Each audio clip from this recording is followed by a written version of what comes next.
We're driven by the search for better. But when it comes to hiring, the best way to search for a candidate isn't to search at all.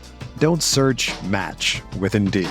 Indeed is your matching and hiring platform with over 350 million global monthly visitors, according to Indeed data, and a matching engine that helps you find quality candidates fast. Ditch the busy work. Use Indeed for scheduling, screening, and messaging so you can connect with candidates faster. Leveraging over 140 million qualifications and preferences every day, Indeed's matching engine is constantly learning from your preferences, so the more you use Indeed, the better it gets. Join more than 3.5 million businesses worldwide that use Indeed to hire great talent fast. And listeners of this show will get a $75 sponsored job credit to get your jobs more visibility at Indeed.com/Blue Wire. Just go to Indeed.com/Blue Wire right now and support our show by saying that you heard about Indeed on this podcast. That's Indeed.com/Blue Wire. Terms and conditions apply. Need to hire? You need Indeed.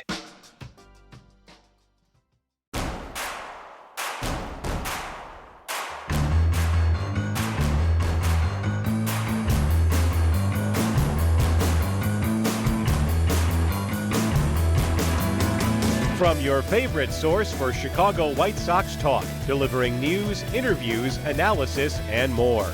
This is the Sox Machine Podcast with your hosts, Jim Margulis, James Fegan, and Josh Nelson. Thanks, Rob, and welcome to the Sox Machine Podcast from the 2024 winter meetings in Dallas, Texas, from the kitchen table in the Airbnb that we are renting out for the week. I'm your host, Josh Nelson, and it is Sunday night, December 8th, 2024, as we record this episode. We are going to have daily podcasts like we had last year for the winter meetings in Nashville. And over the next few days, we're going to be recapping what has transpired in the winter meeting halls. Today was the opening night, and man, so much more has happened tonight at the winter meetings than last year. The main event was supposed to be the Veterans Committee Hall of Fame vote. Finally, Dick Allen gets enough votes to be inducted into baseball's Hall of Fame, along with Pittsburgh Pirates great Dave Parker.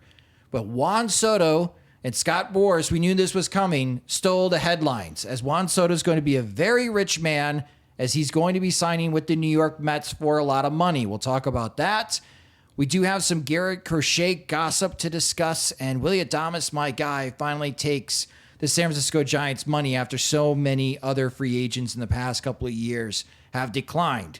Joining me at the kitchen table at the Dallas Airbnb is the managing editor of SoxMachine.com. It's Jim Margulis. And Jim, am I wrong? Like, day one of the 2024 winter meetings, and we've had bigger news already at this winter meetings than last year in Nashville. Yeah, I think this is what it's supposed to be about. I thought that it was funny that, how it worked out that the teams and the players and the agents did seem to respect the Hall of Fame announcement. It almost reminded me of like a scene from a Western saloon where people are starting to brawl and then like, hey, you show some respect. Everybody stops. Like a performer singing a song or something like that. Song comes to an end. Okay. And then immediately, seconds after the fighting resumes, somebody is thrown through the plate glass window. And I think that's the Juan Soto contract right now. But at least the Hall of Fame, there was a solid probably 30 minutes, I think, after the announcement was made where the videos were shared and the family got to share their emotions and they were respected. And then the party has now begun.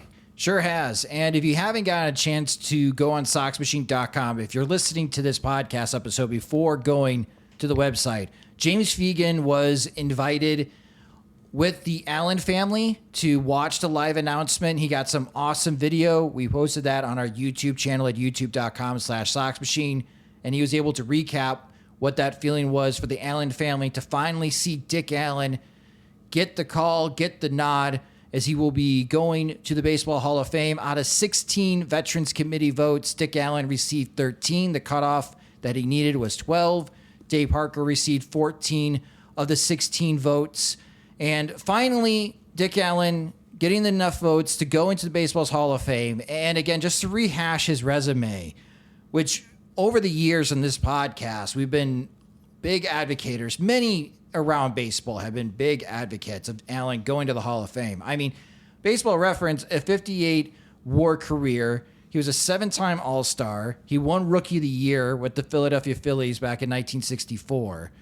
And of course, he won the American League MVP with the Chicago White Sox in 1972 when he led the American League with 37 homers, 113 RBIs. He had 99 walks and his OPS was over 1,000. I don't know what body parts I'm willing to sell just to have a White Sox hitter come anywhere close to those numbers, Jim, in present day baseball.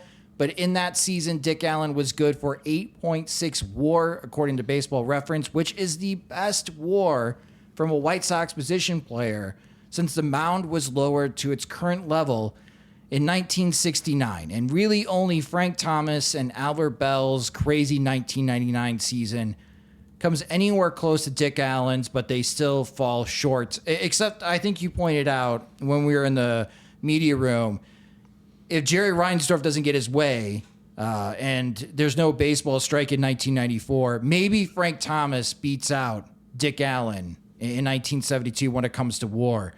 But a phenomenal career.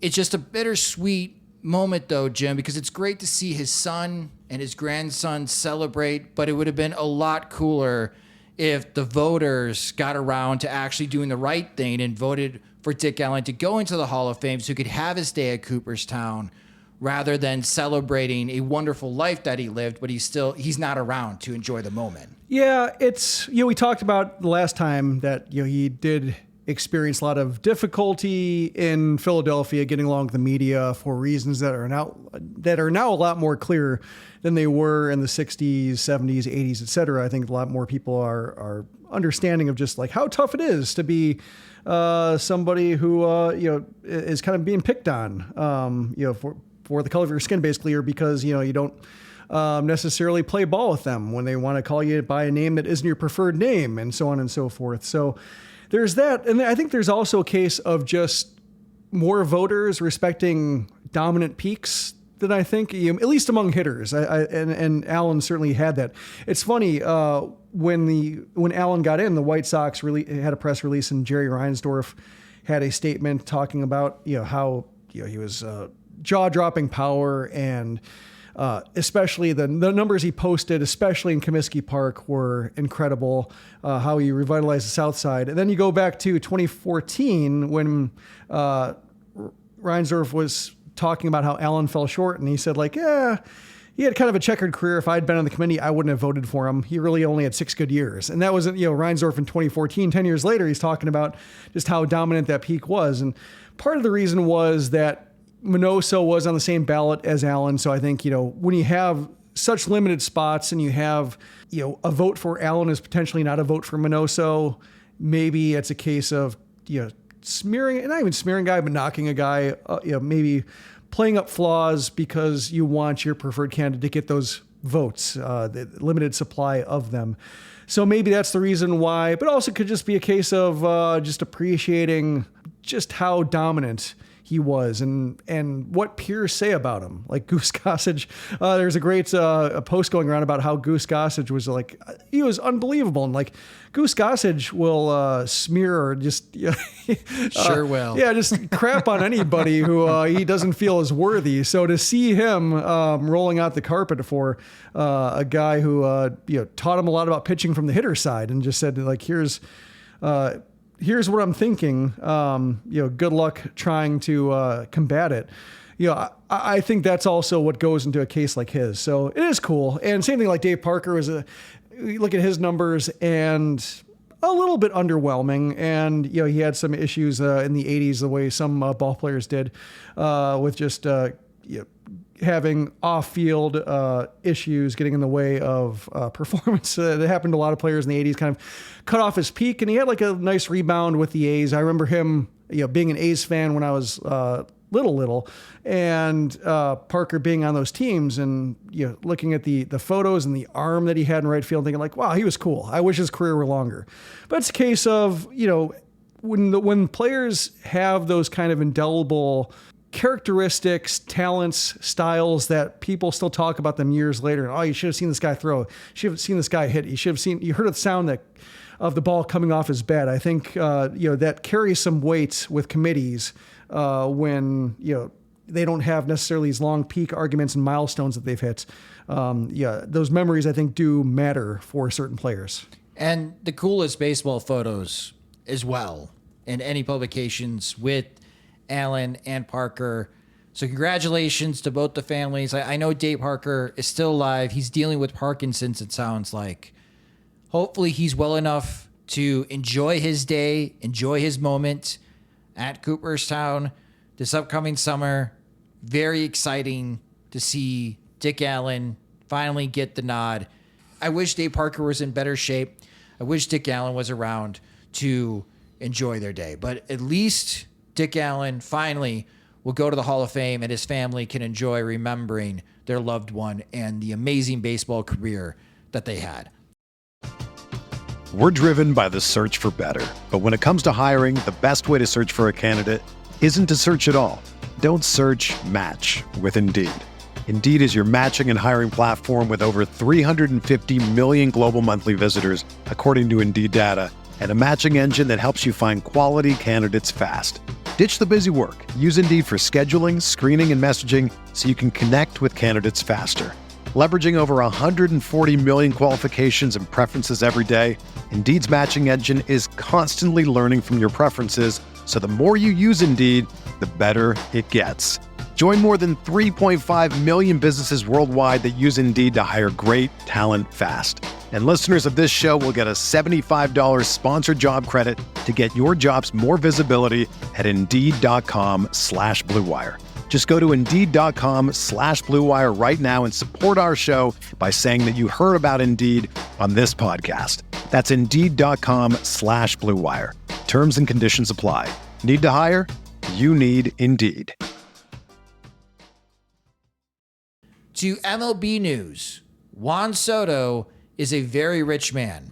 According to ESPN's Jeff Passan, and a little pulling the curtain back of our operations here at the winter meetings for Sox Machine, Jim and I were literally on the road going back to the Airbnb when this news broke. And we had that feeling like that's the game you play when you're at the winter meetings doing these podcasts. As soon as we're done recording, I have this race of, I got to get this done. It's got to go through post. It's got to be edited. It's got to be published before any other breaking news happens. Well, at least it happened when we were driving over. 15 years, well over $750 million, can be up over $800 million if Juan Soto hits escalators.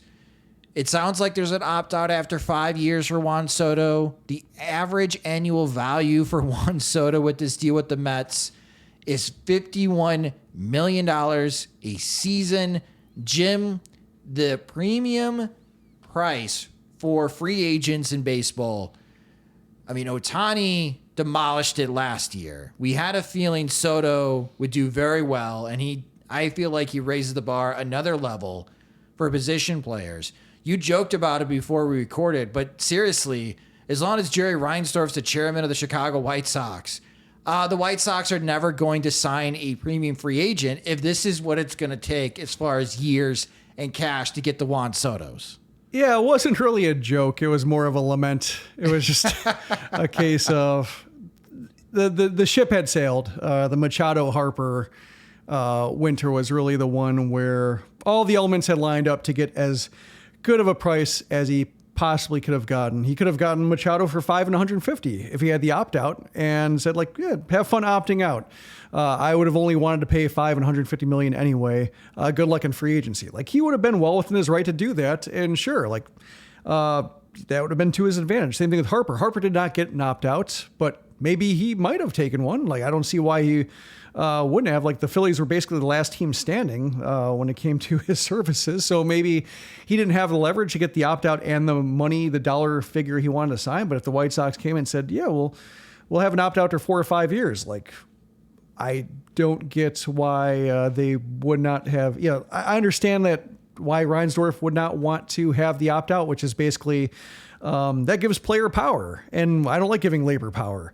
But it does work to a team's advantage if you do have like a hard and fast rule of just like, okay, if he opts out, we're not re-signing him. We're not going to re-up for a longer term to capture a player's decline years. Like that's the whole benefit of the opt-out, is if you can just treat it as, all right, we had fun. Like, as you like to say, not here for a long time, here for a fun time. Like, if you treat it like that and you basically have a sworn deposition among your front office mates saying, we will not, under any circumstances, extend this player if he opts out. We will just say, farewell and enjoy the 4 or 5 year contract we signed.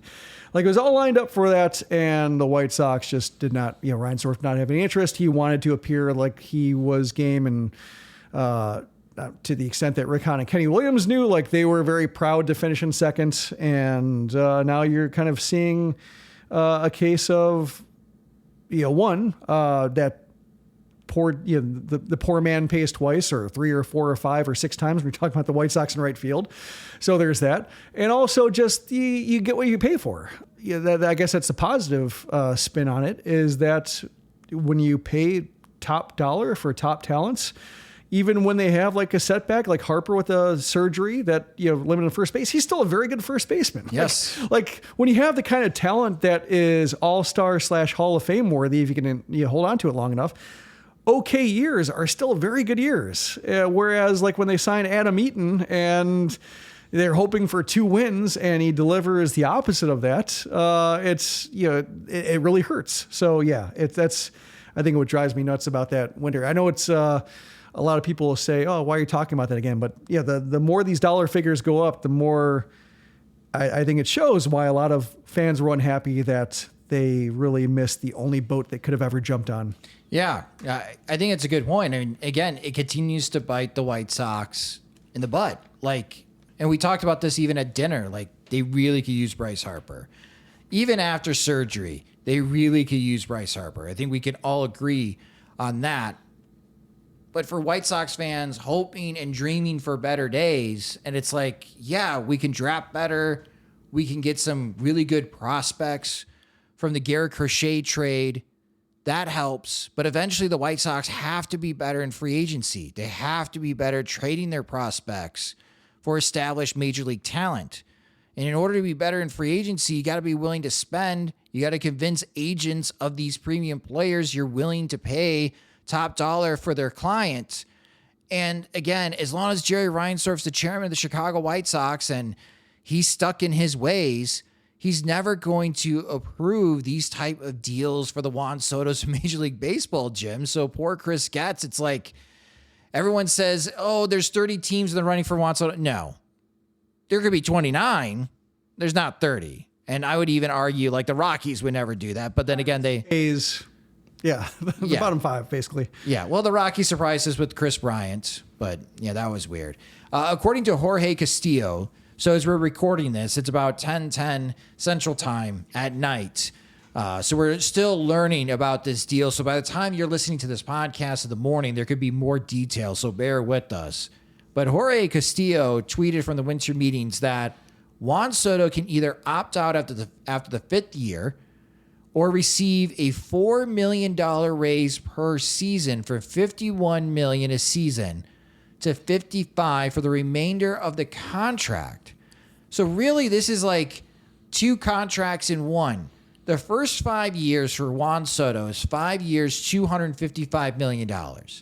If I were a baseball owner or general manager, Jim, I would not even bat an eye at that type of contract for Juan Soto. You're telling me I'm getting ages 27, 28, 29, 30, and 31 for that type of contract? Yes, sign me up. And if you want to opt out, go ahead and opt out. But the last 10 years of that contract from age 32 to age 41 is a 10-year, $550 million contract. Okay, that's when I would start sweating a little bit because we remember, like, Miguel Cabrera did not age well.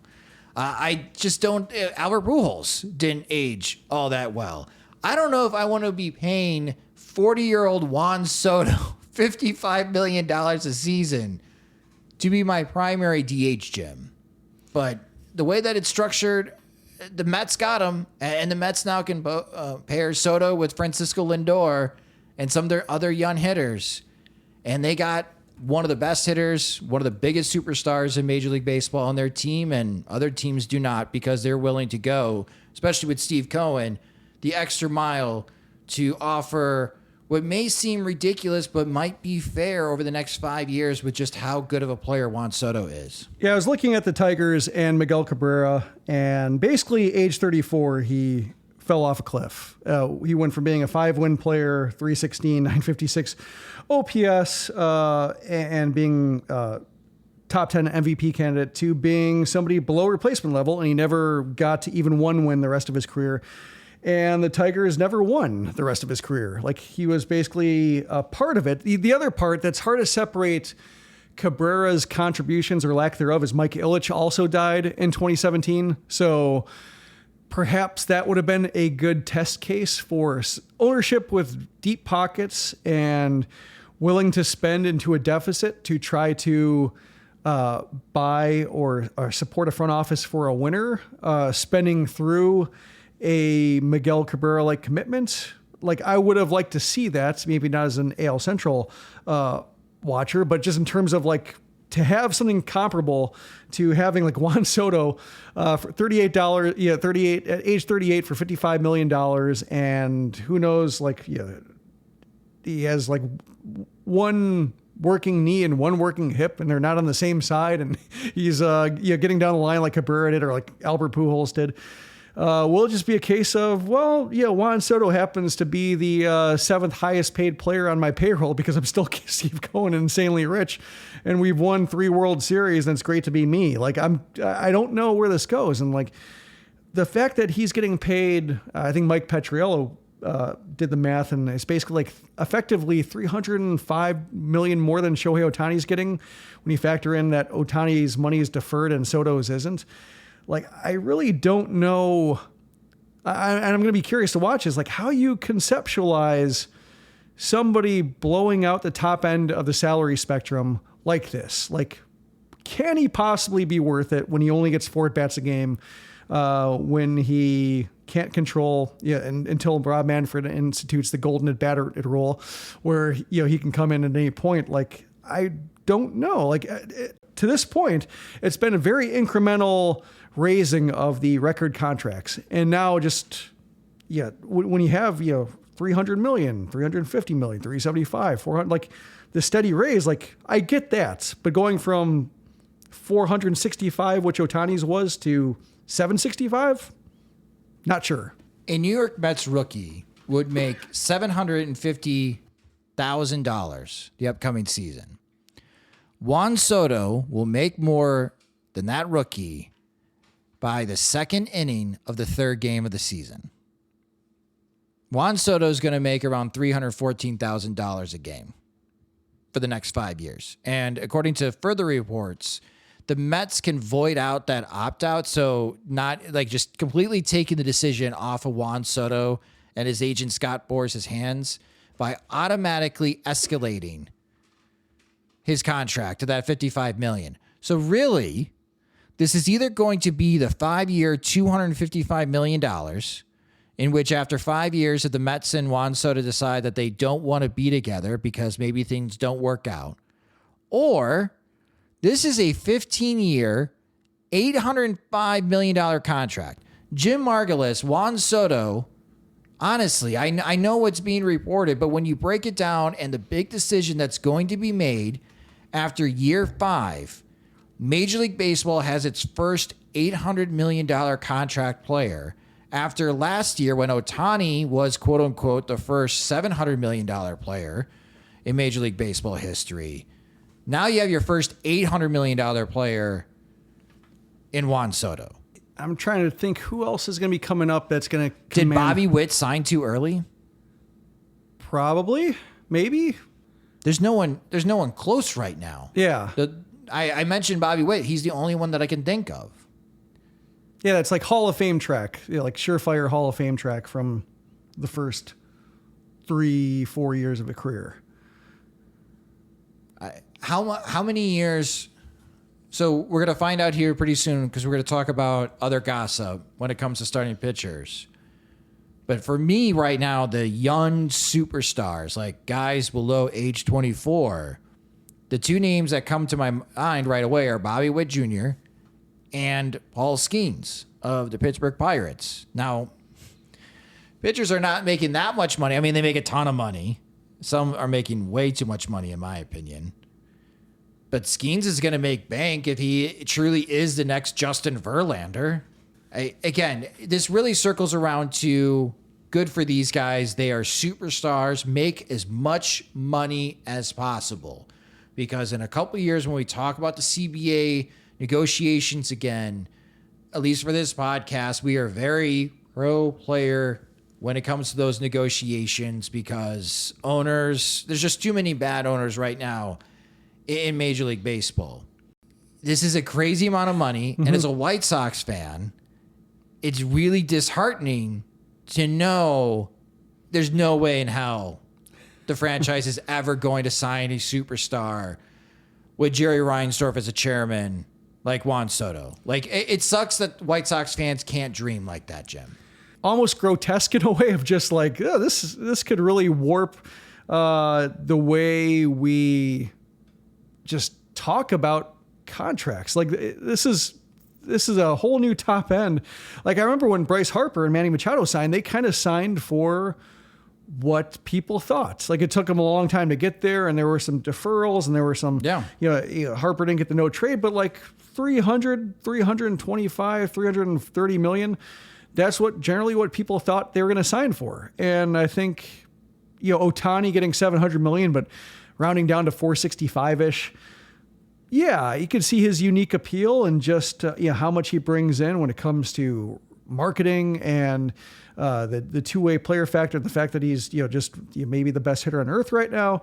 Like, yeah, you can kind of get that. But when you just blow it out to 800 million, upwards in that range, just like, what about all the money in between 465 and 800 million?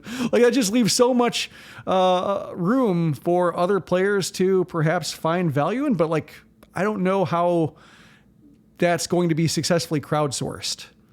Like, just people guess. It's going to be a whole lot harder to guess, I think. Yeah, the pendulum could really swing the other way if Juan Soto unfortunately has bad injury luck, right? If he's struggling to play more than 100 games a season, then yes, that will totally be used by the other 29 owners. Steve Cohen may not care, but the other 29 owners will. And yeah, we may never see a contract like this. This is historic. We may never see a contract again, at least for a bit, like the one that Juan Soto has signed, because Bobby Witt Jr. signed that 11-year, $288 million contract to stay with the Kansas City Royals, which was a crazy investment, but very smart on the Royals side now, especially with how much Juan Soto is making. And Bobby Witt Jr. could be one of those guys over the next 5 years, is a consistent 7-WAR type of player. And Paul Skeens is going to make a lot of money soon, but pitchers don't get paid $800 million over 15 seasons. So the other funny thing is Juan Soto worth $800 million. The Miami Marlins, according to Forbes, are worth $1 billion.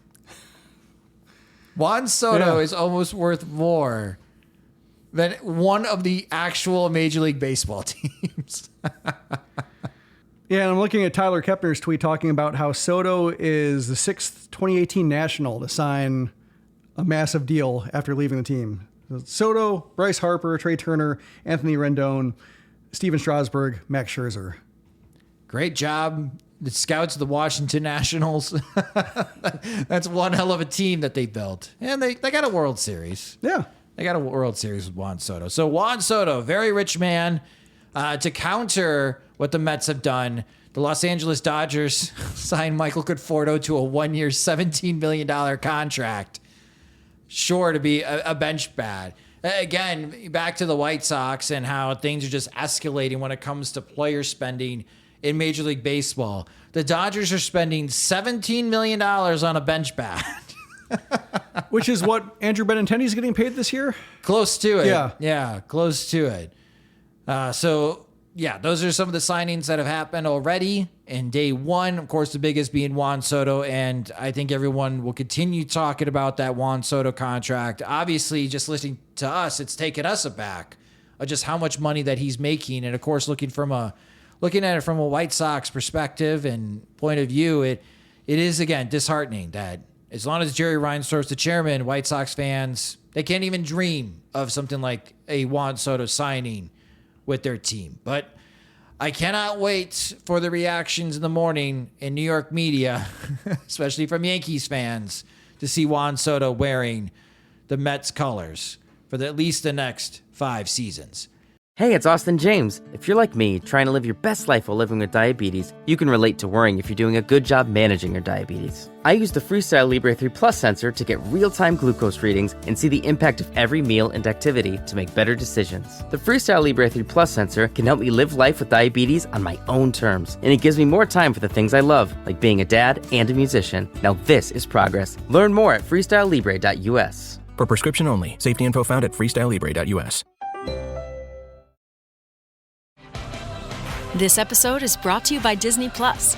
Game on, because ESPN Plus content is available on Disney Plus. You can watch your favorites from Disney Plus, Hulu, and ESPN Plus together like never before. With ESPN Plus, unwrap a full day of NBA action on Christmas Day. Tip off the festivities with the Spurs and Knicks, followed by the Mavs and Timberwolves. Then a clash between the Lakers and Warriors, followed by the 76ers and Celtics. And finally, the Nuggets face off against the Suns, all streaming December 25th. Then with Hulu, watch the terrifying sci-fi thriller Alien Romulus, where a group of young space colonizers come face to face with the ultimate horror. And on Disney Plus, follow the adventures of 4 kids across the galaxy as they meet unlikely allies and enemies in Star Wars: Skeleton Crew, starring Jude Law. All of these and more now streaming and available with a bundle subscription. Visit disneyplus.com for details. Terms apply.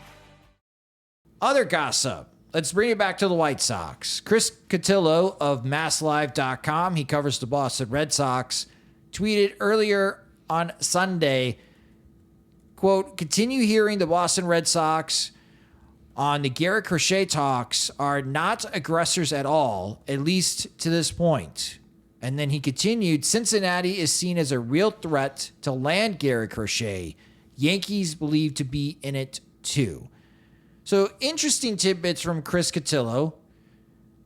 I thought, and you even mentioned the PO Sox on SoxMachine.com, Jim, that the Boston Red Sox could be a fit for the White Sox as far as a trade for Garrett Crochet.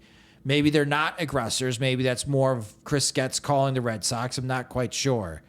But here's Cincinnati again. We talked a lot about Cincinnati as being a possibility for Dylan Cease last year, but I feel it's a bit different now with Terry Francona taking over as manager, that the Reds actually may try to put something together here to push more chips to the middle of the table, because maybe Milwaukee is not that big of a threat to repeat. And we know the Chicago Cubs can be had. The Pirates will be better. We'll see what the Cardinals do during their front office transition.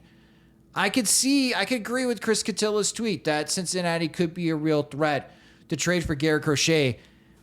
Again, though, it depends on the prospects. Is there anyone that's intriguing to you from the Reds farm system and what they could possibly offer to make a deal happen?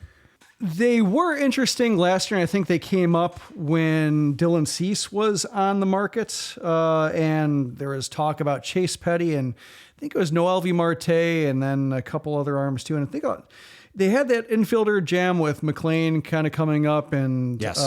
De La Cruz, and trying to figure out where we're going to put all these bats. Like Jonathan Indio is being forced out, and then now he's been traded, so that opens up a spot. They signed Candelario for a weird contract that didn't quite fit, but when they had so many bats for so few spots, there appeared to be a match. But then Marte got suspended, and India's been traded, and Petty is good, but I think they're a case of just looking for, if you're looking for bats, like harder to say. Like I think Edwin Arroyo is somebody who I think is, if I'm thinking of the right guy. I think you are. Yeah, I think like he's somebody up the middle is the kind of talent they should pursue, but that's kind of about it. So yeah, I've been thinking Red Sox just because they have 4 prospects who are like, yeah, the White Sox could take any of those and I don't know if the Red Sox would necessarily feel the loss too much for the chance to have Crochet at a bargain of a contract. And it feels like the Reds are trying to piece it back together. So I'm not quite sure I'm buying into their farm system, but they have some pitchers. I just wish that, the White Sox were in a market where like pitchers mattered more to them, but they really need bats. When you look at their projected 2028 lineup that Baseball America tried putting together, it's just like, that's kind of what stands out to me is the White Sox have arms. And while you can never have too much pitching, we've seen what it looks like when the White Sox have enough pitching and just no bats to support it with. It's just like, what's the point of all that pitching you build up when every blown lead just feels so gutting because there's just no margin for error for those pitchers. For the Cincinnati Reds, according to MLB.com, in the top 100, the Reds have 3 top 100 prospects, starting with recent draftee Chase Burns of Wake Forest. If you follow our college baseball coverage, our MLB draft coverage, I wrote a lot. I cut a lot of video of Chase Burns. He is electric. But again, he just got drafted by the Reds. The other 2 top 100 prospects ranked 76, Sal Stewart, the infielder. He's currently 21 years old.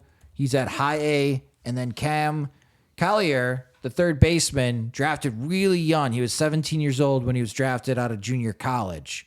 He's in high A as well. He's just 20 years old. So Arroyo had the shoulder surgery. That's what I was thinking of. Like, there's a reason why I wasn't crazy about him. I was trying to place it, and he had a torn labrum that he had repaired. So yeah, no. I'm not considering it, career threatening or anything like that. But given the White Sox history of anticipating smoother returns from injuries than actually happen, I'm not necessarily a fan of Arroyo in a package that feels very crucial to the White Sox future. The Yankees also feel short, don't they? Like, they don't have that deep of a farm system. Boston is well regarded with their farm system. There's a lot of talk right now, especially like coming from Baseball America, that the Red Sox may have the best farm system in Major League Baseball. That's kind of why I continue circling back to the Red Sox. But yeah, the Yankees is it Jason Dominguez, the outfielder? And Spencer Jones was untouchable until like he struck out like 35% of the time. And then I was like, oh, I guess we can have him now. Yeah. John Morosi said that the Red Sox are more willing to listen on Marcelo Meyer. Okay. But I mean, like, that would be cool. But also, like, I don't know if Morosi is great with the White Sox. Like, he has a lot of reports that just kind of pop up and then kind of fade away. So I'm not sure if he's necessarily somebody who's clued into what the White Sox are doing. The way, like, if Nightingale said that, I might say, yeah. But Morosi, not so much. Yeah. Well, Marcelo Mayer was, this is another sad note for those that have been part of when Jim was running Southside Sox and early days of Sox Machine, Little Jimmy. That was his last guy, Marcelo Mayer. So that would bring back internal good-looking memories kid for me. Good-looking kid. Yep. That's why every year when we kick off our draft coverage, the Little Jimmy, good-looking kid. I've been picking some good ones. I think he'd be proud. I've been picking good prep players that have been getting drafted really high as of late. But yeah, Marcelo Mayer, the last of the good-looking kids from Little Jimmy. So that would be a good get for the White Sox. Again, the Red Sox, they just have a deeper farm system, but it's like the Yankees have 1 top 100 prospect. And the Reds have 3, but 1 was just recently drafted, and the other 2 are still young in high A.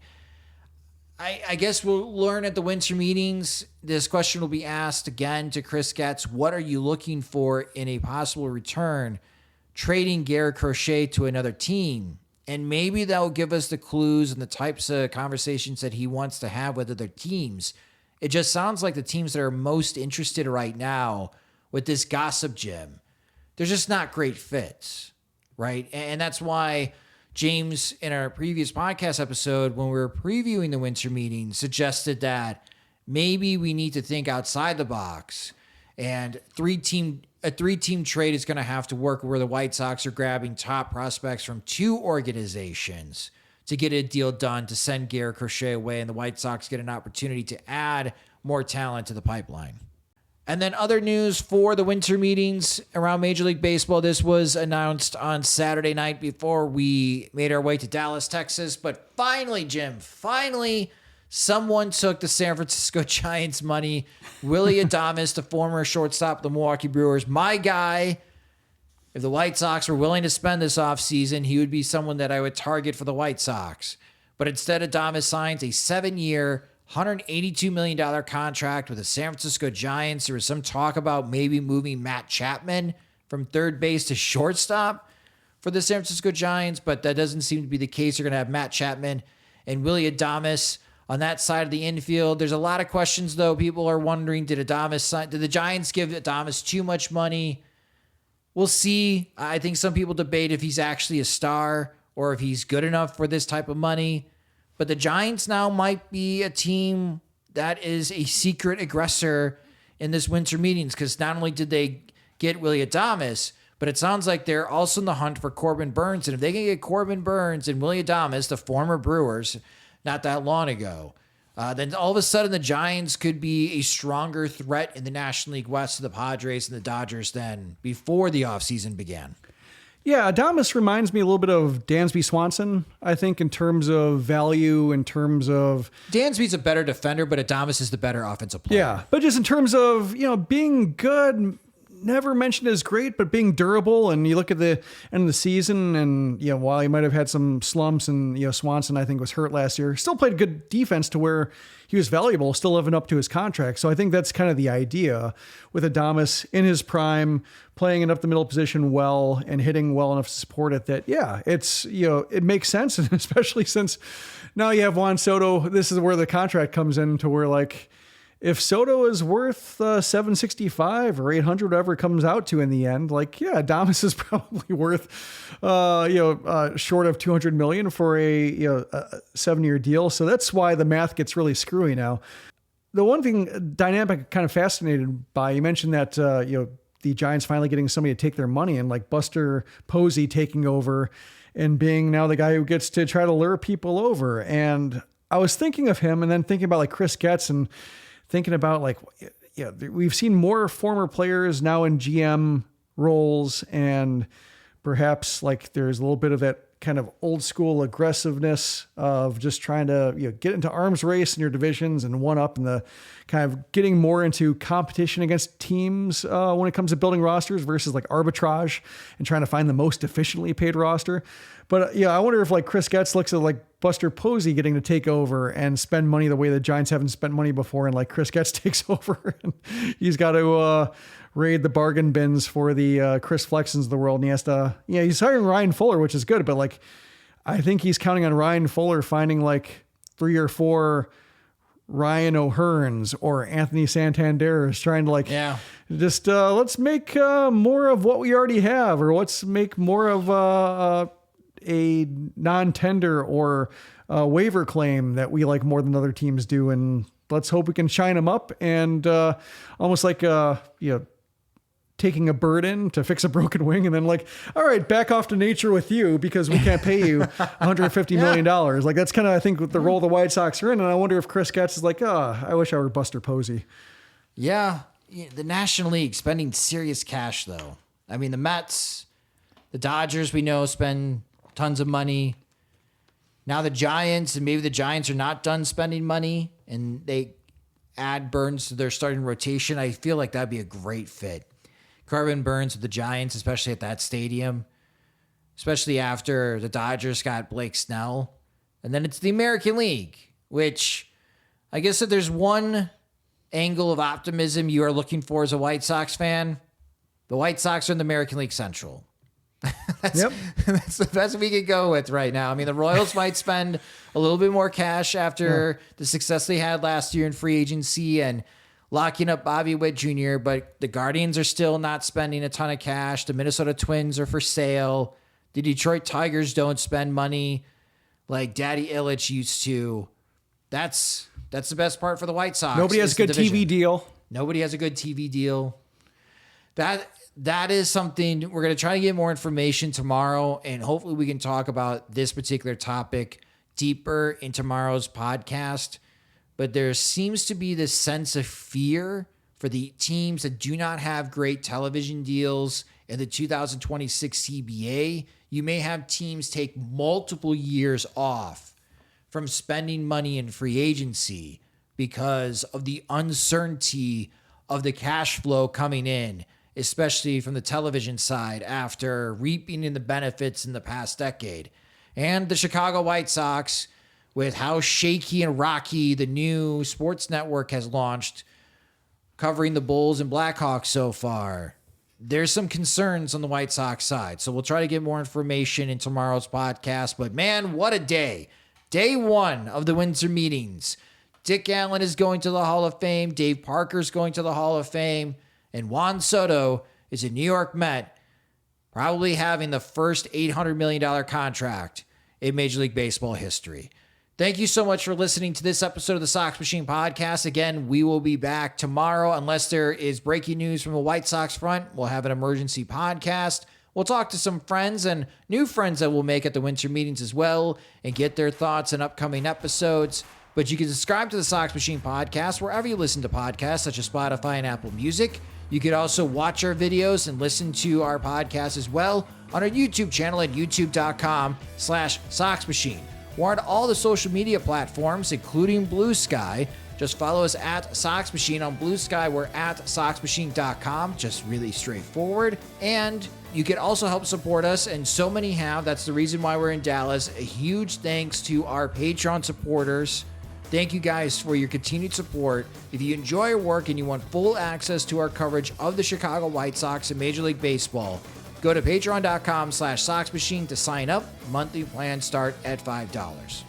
The Sox Machine Podcast is a production of SoxMachine.com, your home for all things Chicago White Sox baseball and part of the Blue Wire Podcast Network. Alongside Jim Margulis, I'm Josh Nelson. Thanks for listening and watching.